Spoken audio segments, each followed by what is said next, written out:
যুদ্ধ আর রাজনীতি দুইটা কিন্তু আলাদা জিনিস।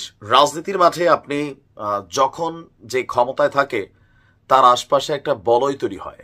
আপনি দেখবেন যে আইন আদালত, তারপর হচ্ছে যে জনগণ, সুপারস্টাররা, দেশের গণমাধ্যমগুলো সবাই তাকে পূজা করতে ব্যস্ত হয়। তো ওই সময় আপনার হাজার দোষও এগুলা দোষ হিসাবে পরিগণিত হয় না, কিন্তু যেই মাত্র চেয়ারটা পিছন থেকে সরে যায় তখন ভাই আপনার কপালে যে কি পরিমাণ জিল্লাত তৈরি হয় এটা ভারত, বাংলাদেশ, পাকিস্তানের রাজনীতিবিদরা ভালোই জানেন। তবে ভারতের প্রধানমন্ত্রী নরেন্দ্র মোদী ক্ষমতায় থেকেও তিনি এখন এই জিল্লাত সহ্য করতে হচ্ছে কেন? ভারত পাকিস্তানের যে যুদ্ধের ইস্যুটা, এখানে পাকিস্তান বরাবরই দাবি করছে এটা ভারতের একটা পরিকল্পনা ছিল পাকিস্তানের সাথে যুদ্ধ লাগার, আন্তর্জাতিক তদন্ত দাবি করেছিল, কিন্তু ভারত সেটাকে পাশ কাটিয়ে প্রথম ধাপে হামলা চালালো। সিএনএন এর রিপোর্ট বলছে পাকিস্তানের এই দ্রুতগামী অ্যাকশন দেখা বা এত পরিমাণ অ্যাকশন ভারতের তুলনায় কিন্তু পাকিস্তান অনেক বেশি হামলা চালিয়েছে, এমনকি খুব দ্রুত চালিয়েছে। তো এগুলা দেখা আপনার ভারত আপনার একটা পর্যায়ে এসে যুদ্ধবিরতিতে তারা রাজি হয়ে গেছে। এখন যুদ্ধবিরতিতে রাজি হওয়ার পরেও মানে কি বলা হয় যে কলঙ্ক পিছু ছাড়ছে না নরেন্দ্র মোদীর। আপনার কংগ্রেস নেতা রাহুল গান্ধী তিনি দাবি করছেন যে যুদ্ধে কত টাকা ক্ষয় খরচ করছেন, আমাদের কতজন সেনা মারা গেছে, এগুলোর কিন্তু আপডেট দিবেন, পার্লামেন্টে একটা বৈঠক বসান। কিন্তু নরেন্দ্র মোদী পার্লামেন্টে না গিয়া জাতির উদ্দেশ্যে গতকালকে রাত্রে ভাষণ দিচ্ছিলেন। আর তিনি যখন ভাষণ শেষ করলেন পাকিস্তানকে হুমকি টুমকি দিয়া, এর কিছুক্ষণ পরেই ভারতের ভিতর হামলা করে বসছে পাকিস্তানের ড্রোন। আর এটা নিয়ে পাকিস্তান এখনো স্বীকারোক্তি না দিলে ভারতের বক্তব্য এটা পাকিস্তানের ড্রোন ছিল। দর্শক, গতকালকে রাতে জাতির উদ্দেশ্যে ভাষণ দিয়েছিল নরেন্দ্র মোদী, যেখানে বলছে যে আপনার এই যে পরমাণু দিয়া কি বলে যে আপনার ব্ল্যাকমেল করা বন্ধ করতে হবে, ভারত জবাব দিবে।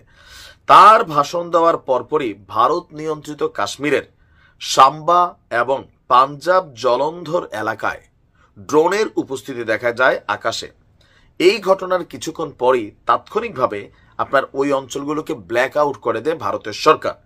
ব্ল্যাক আউটের আওতায় পড়েছিল পাঠানকোট, বৈষ্ণোদেবী ভবন যাত্রাপথের কিছু অংশ।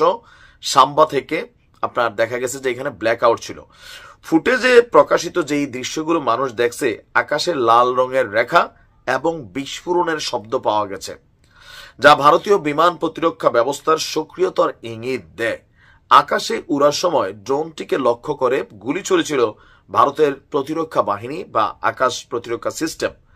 হিন্দুস্তান টাইমস বলছে জলন্ধরের উপকমিশনার হিমাংশু অগ্নিহোত্রীর পক্ষ থেকে বলা হয়েছে সুরানাসি সেনাঘাটির আশেপাশে ড্রোন দেখা যাওয়ার তথ্যের ভিত্তিতে সতর্কতামূলক ব্যবস্থা হিসাবে কিছু এলাকায় আলো বন্ধ করে দেওয়া হয়েছে।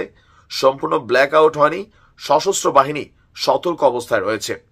পাঞ্জাবের হোশিয়ারপুর জেলার দাসুয়া এলাকায় 7 থেকে 8টি বিস্ফোরণের শব্দ শুনেছে স্থানীয়রা। জেলার উপকমিশনার বলছেন, আমরা ইতিমধ্যে ভারতীয় সশস্ত্র বাহিনীর সঙ্গে সমন্বয় করেছি।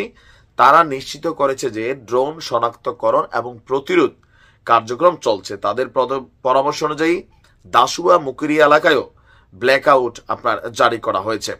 এখন এই ঘটনা আবার ভারত পাকিস্তানের মধ্যে নতুন করে উত্তেজনা তৈরি করছে। দেশ জুড়ে নিরাপত্তা ব্যবস্থাও জোরদার করা হয়েছে। তো আপনার 8টার যখন অপারেশন সিন্ধুর নিয়ে আপনার মোদী বক্তব্য দিচ্ছিল যে সন্ত্রাসবাদ, এই যুদ্ধটা কার বিরুদ্ধে হয়েছে? পাকিস্তানের সেনাবাহিনীর বিরুদ্ধে না, এটা ভারতের সেনাবাহিনী যুদ্ধ করছে পাকিস্তানের সন্ত্রাসীদের বিরুদ্ধে। ভারতের সেনাবাহিনী পাকিস্তানের সেনাবাহিনীর বিরুদ্ধে যুদ্ধ করে নাই। এগুলা ভারতের প্রতিরক্ষা মন্ত্রী, প্রধানমন্ত্রী যখন লাইভে এসে বলে, তখন স্বাভাবিকভাবে ভারতের সার্বিক অবস্থানটা ও যে রাজনীতির চাটুকারিতা আশেপাশে মিলা আর যুদ্ধের মধ্যে যে লড়াই করে আরেক দেশের সাথে জয়ী হওয়া, দুইটা দুই জিনিস। পাকিস্তানের বিরুদ্ধে যেভাবে ওই যে শুভেন্দুরা বলে যে একটা গাজা বানাই দিবে, মানে দৌড়ের উপর আছে, এলাকাবাসী তারা খুঁজতেছে, যতটুকু গণমাধ্যমে দেখলাম। তো মুখে মুখে যুদ্ধ করা, ভারতের সাবেক সেনাপ্রধান বলছিলেন যে এটা কোনো সিনেমা না ভাই, ওই যে আমির খান আর ঋত্বিক রোশন বা ওমকে যাইয়া সিনেমার মধ্যে যেভাবে একদম পাকিস্তানে ঢুইকা ঘটনা ঘটাই দেয়। যেমন সাইফ আলী খানের একটা ছবি ছিল কি জানি, বিখ্যাত ক্যাটরিনা কাইফের সাথে, কিন্তু বাস্তবে হচ্ছে একজন তার বাড়িতে একজন চোর ঢুকছে, তার ছুরি মাইরা চলে গেছে, তিনি এটা ঠেকাইতে পারেন নাই। ভালো থাকুন, আসসালামু আলাইকুম।